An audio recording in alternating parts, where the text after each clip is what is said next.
makes a bad start. But as we say, he's got other things going for him as well with the production bike with a few bits on it and whatever. Monster Energy 15-second board is up for the final time. Day one here in Paris. Who gets the Milwaukee hole shot? Malcolm Stewart got one. Cooper Webb got one, I believe, in the first race. Yep. Gates drop. Here we go. Oh, looks like Jetson. And Jetson finds some prowess, and he takes the Milwaukee hole shot as well. Stewart up the inside of him, and Stewart looking to make a move in turn 2. And he goes so wide there, he got spooked in the turn. He had flashbacks of Tom Vial launching back up the inside of him. Yeah, this is kind of what I mentioned before. Just his first lap, intensity just has not quite been there. And luckily for him, it hasn't really needed to be. But we'll see if anything changes with 13 minutes to work with. Hunter, yeah. Go on. You think that first main event just maybe took the wind out of Jet sails, just all of it? Like, yeah, maybe just took the edge off a little bit. You know? I don't know. Oh, overjump there for Hunter as well, and again. Rough rhythm for Hunter there, but closing in. Yeah, so Mookie leads, Hunter Lawrence second, Jet Lawrence in third. Webb in fourth. He's found his way past Cedric Subaras, who is now in 5th place. Then Vial. The race kind of reminds me of Australia last year for them, where just nothing seemed to kind of go right. Yeah. Nothing smooth. But Mookie. Yeah, that doesn't take anything away from the ride that Malcolm's had. I mean, this has been masterclass from him. Absolutely on fire tonight. Loves the whoops, getting on top of him better than anybody else. Okay, he's got like 0.8 of a second over Hunter Lawrence. But the race is still young, 11.5 minutes plus a lap. This one is only just getting started. Jet Lawrence potentially just getting warmed up as he homes in on brother Hunter on the number 96 Honda. Webb into 4th, but how far back is he? A couple seconds. There he is in red, closing in on the number 18. So this might be the best race of the night for Cooper Webb if he can maintain that kind of pace, guys. Yeah, I agree. Yeah, it's still early, you know, as far as this race goes. You see Jet, he misses the triple there. It just, I'm not used to seeing sloppy Jet. It's really what it has been. Mistakes, gets a start, moves immediately to 3rd. Stewart will be leading on 3. Hunter 2nd. Cooper Webb 3rd. Sub and Jet 5th at the moment, tied. About 11 points difference between Stu and... Speaking of betting, you could have made a lot of money if you had laid down some money on Malcolm Stewart going 1-1-1 tonight here in Paris. Incredible. Great work. You can see Jet, like right there. Like that's just not sharp at all, as JT was mentioning. Yeah, and you guys see him on a regular basis, so you know, you know, when we've seen him here and, you know, win 2 years ago and obviously dominate 5 races and still lose last year, you know, it's definitely a different Jet. I just wonder, yeah, that he's had 2 crashes, one in time practice in the Super Bowl, when he went down on that shoulder and, you know, okay, he tried to save it as long as possible, so maybe the impact wasn't that bad. But then obviously getting caught in that turn 2 incident with Tom Vial, which was completely a racing incident, you know, and a bad move on, well, not a bad move, it was an OJ, wasn't it, from Tom Vial in the end that just took them both out, or took Jet out. And you say, JT, you mentioned wind in the sails for Jet Lawrence. It's pretty much what it was, you know, you fight your way through and you're already thinking, man, you know, yeah, it would be nice to win. Don't necessarily need the title King of Paris, but you just want to win the overall event, you know, and to do that, you need to be up there fighting from the beginning. And 8th in race 1 and then, you know, 3rd in race 2 or whatever, and, you know, you're already chasing it now. And maybe we're just seeing a different Jet just trying to get through the weekend now. Who knows? Well, and I think what he would be frustrated with is things just haven't gone smoothly. Then you finally get the start in race 3 and you immediately are pushed to 3rd and you have to chase them down again, right? It's just being sharp and executing when the opportunity arises, and that's normally what he thrives on. When opportunity arises, he takes absolute advantage of it and capitalizes, and he has been the exact opposite of that so far this weekend. Yeah, we mentioned it in the previous race where all of a sudden from out of nowhere he can find 2 seconds and then that momentum just keeps pushing him forward. Yeah, and you know, he doesn't have the elite pace, right? Like, he's not setting the quickest laps. And it's just, you don't know if it's, you know, it's hard to analyze exactly what's going on in November, but maybe he hasn't been riding a lot. Maybe, you know, there could be a myriad of things, but this is not the same Jet Lawrence look that has won him multiple championships. I can promise you that. Pulled 4/10 on Cooper that lap. Jet did, so he put together a little better lap. But still the third Hunter best. Yeah, Hunter right? lowered it. And yeah. Malcolm was faster than him too. So, absolutely. And still 8 minutes to go. We've got to ride it down in the whoops. A couple of corners from where these guys are now, picking himself up. Oh, that's Roman Pep. He's had a rough couple of mains here. Last in the second main, and now down in the whoops. So we kind of talked about how this race can be a way to gauge yourself, and you just wonder, does, you know, Jet. Oh, we got Jet down. Jet down on the entry. Just been one of those days for the number 18. Shaking his head. Did he wash out coming into that first whoop? Because it's right at the beginning of the whoops there. Would have had to lose the front, maybe to lose the rear. I mean, obviously lost traction no matter what.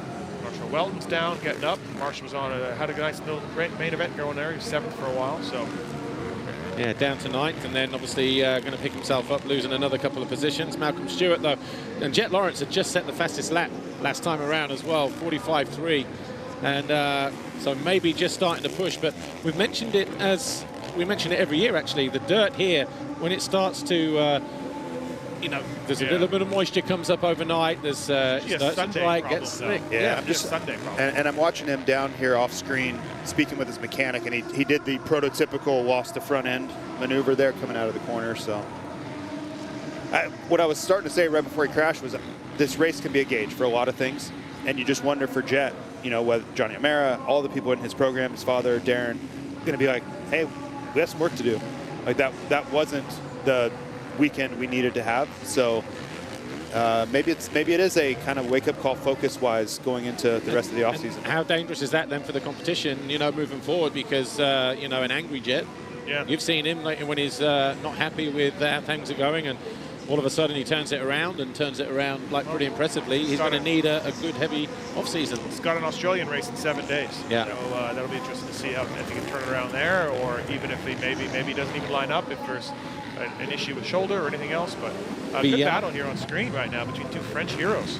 We mentioned at the beginning of the day, didn't we, JT, in terms of who is the favourite French rider? Is it Supercross because of his 450 experience, or is it Tom Vial, even with his skill set, first time out on a 450? And you said Supercross maybe a little bit long in the tooth, and is that evidence right there as Vial nips up the inside, gains a position, moves into 4th? Yeah, I mean, just think, you know, caliber of racer, Vial certainly takes the nod.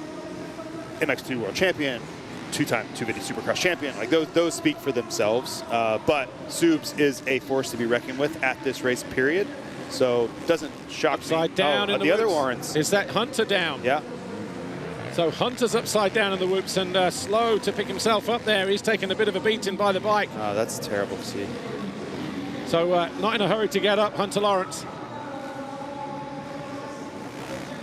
Boy, we haven't seen this in a while, maybe ever. I mean, this is A1-esque 2025, right? Like, well, right now, but we have 200. We got the Lawrence's DNFing. No, I'm just saying, but this type of like what's going on type performance. Yeah, absolutely. Well, Mook is going to come around here and he's going to see Hunter Lawrence there, who was behind him a minute ago.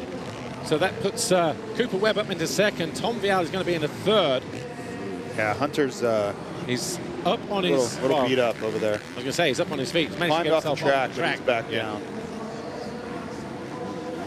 That crash reminds me of Anaheim 2 2022.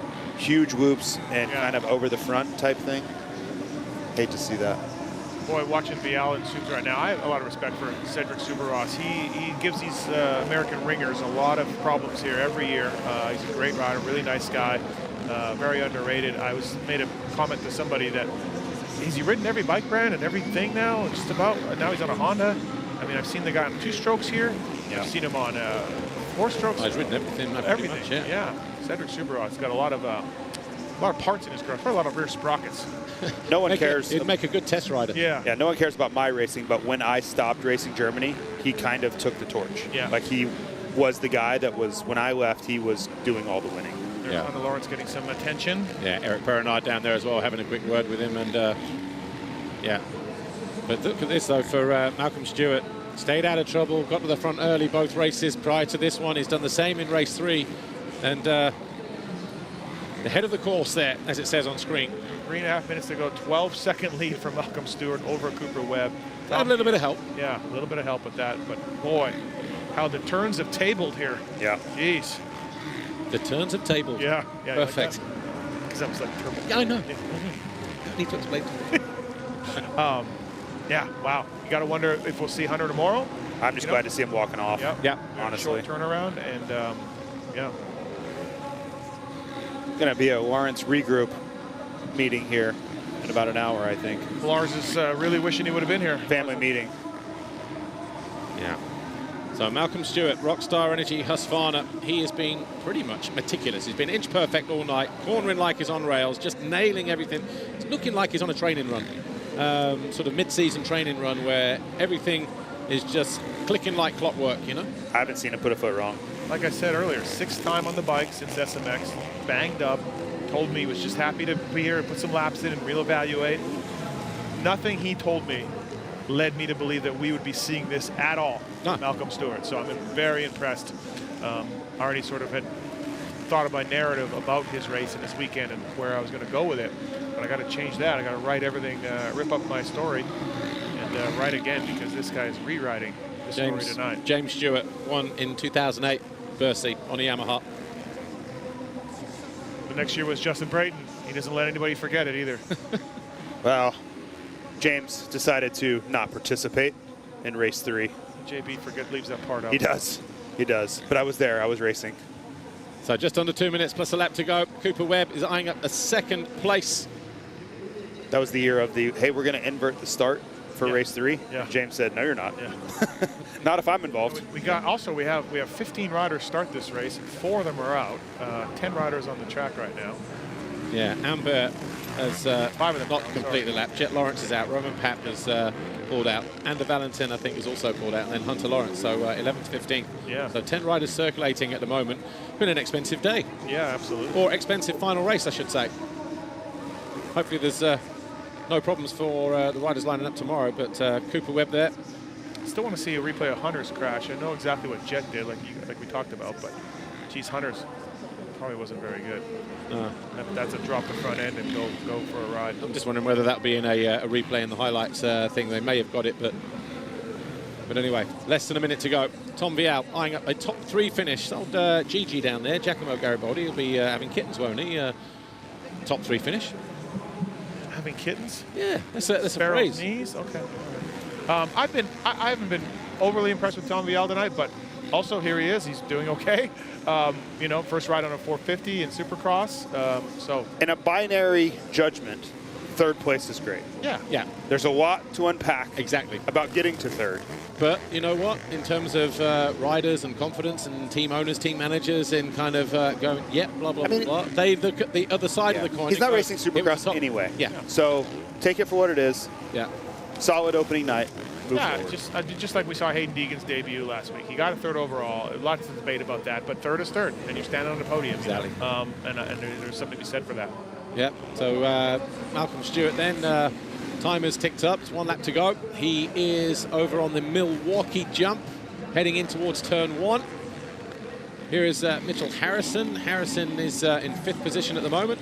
I mean, he's put 20 seconds into Cooper Webb. Yeah. And I'm sure Coop's backed it off, no question. Fair, but still.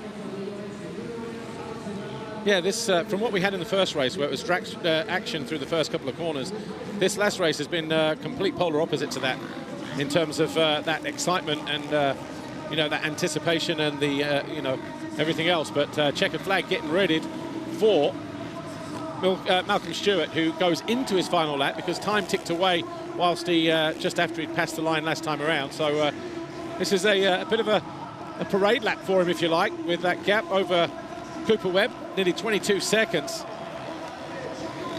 He's going to be in dreamland, isn't he, right now? Yeah. I mean, he looks so sharp still. And earlier on, we were thinking, yeah, 6 times on the bike, good first race.